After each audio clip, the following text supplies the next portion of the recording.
कथा प्रारंभ हो तो है, सुनो वीर हनुमान। आसन आए विराजिए, तेज पुंज बलवान सियावर। रामचंद्र जी की जय, पवन सुत हनुमान जी की जय। वन में विशेष रूप से मुनियों का मिलाप होगा, इसमें मेरा सभी प्रकार से कल्याण है। उसमें भी फिर पिताजी की आज्ञा और हे जननी तुम्हारी सम्मति है। भरत प्राण प्रिय पावहि राजू, विद सब विद मोहि सन्मुख आजू। जो न जाहु बन ऐसे काजा, प्रथम गनीय मोहि मूड समाजा। और प्राण प्रिय भरत राज्य पावेंगे। इन सभी बातों को देखकर यह प्रतीत होता है कि आज विधाता सब प्रकार से मुझे सम्मुख है, मेरे अनुकूल हैं।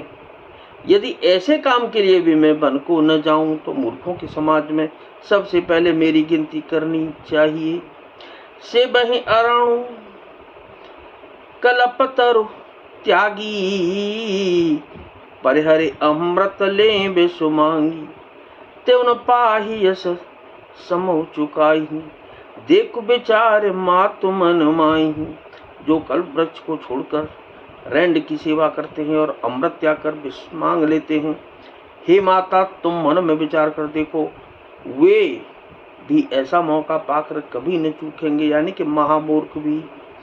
अम्ब एक दुख मोहि विशेषी, निपट बिकल नर नायक देखी।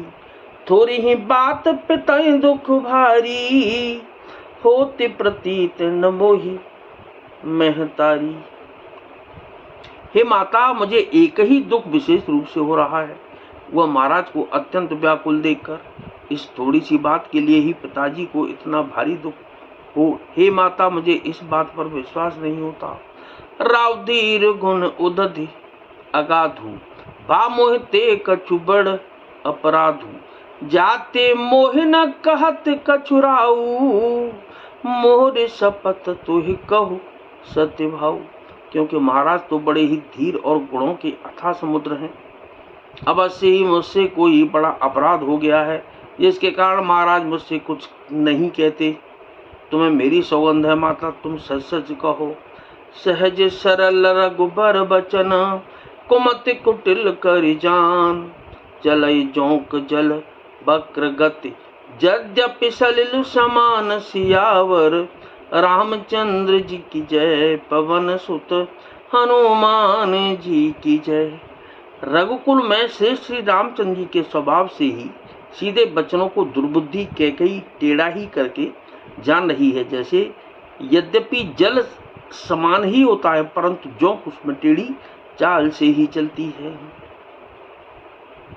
रहसी रानी राम रुक पाई, बोली कपट स्नेहु जनाई। शपथ तुम्हारे भरत के आना, हेतु न दूसर में कछु जाना। रानी कहकर श्री रामचंद्र जी का रुख पाकर रचित हो गई और कपट पूर्ण स्नेह दिखाकर बोली, तुम्हारी शपथ और भरत की सौगंध, मुझे राजा के दुख का दूसरा कुछ भी कारण विदित नहीं है।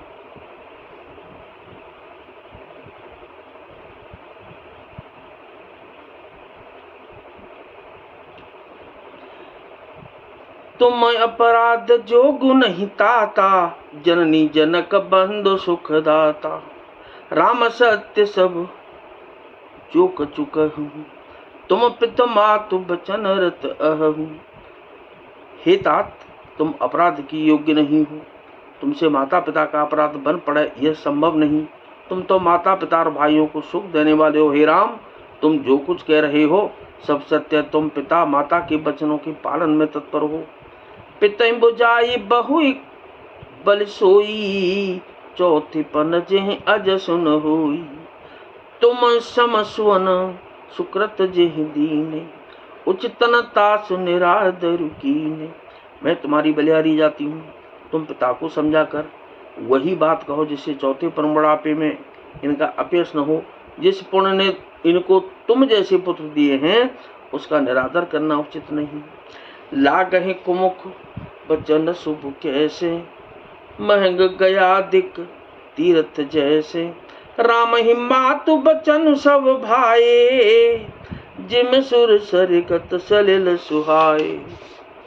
कैकेयी ने बुरे मुख में से शुभ वचन कैसे, कैकेयी के बुरे मुख में से शुभ वचन कैसे लगते हैं, जैसे मगध देश में गया आदि तीर्थ। श्री रामचंद्र जी को माता कैकेयी के सब वचन ऐसे अच्छे लगे जैसे गंगा जी में जाकर अच्छे बुरे सभी प्रकार के जल शुभ सुंदर हो जाते हैं। गई मूर्छा राम ही सुमेरे, नप फिर करवट लीन। सचिव राम आगमन कही, विनय समय सम कीन सियावर। रामचंद्र जी की जय, पवन सुत हनुमान जी की जय। इतने में राजा की मूर्छा दूर हो गई। उन्होंने राम का स्मरण करके राम राम कहकर फिर कर करवट ली। मंत्री ने श्री रामचंद्र जी का आना कहकर समयानुकूल विनती की। तो कथा विसर्जन हो तो है और विदा हो हनुमान। राम लखन और जानकी मैया, सदा करें कल्याण सियावर। रामचंद्र जी की जय, पवन सुत हनुमान जी की जय।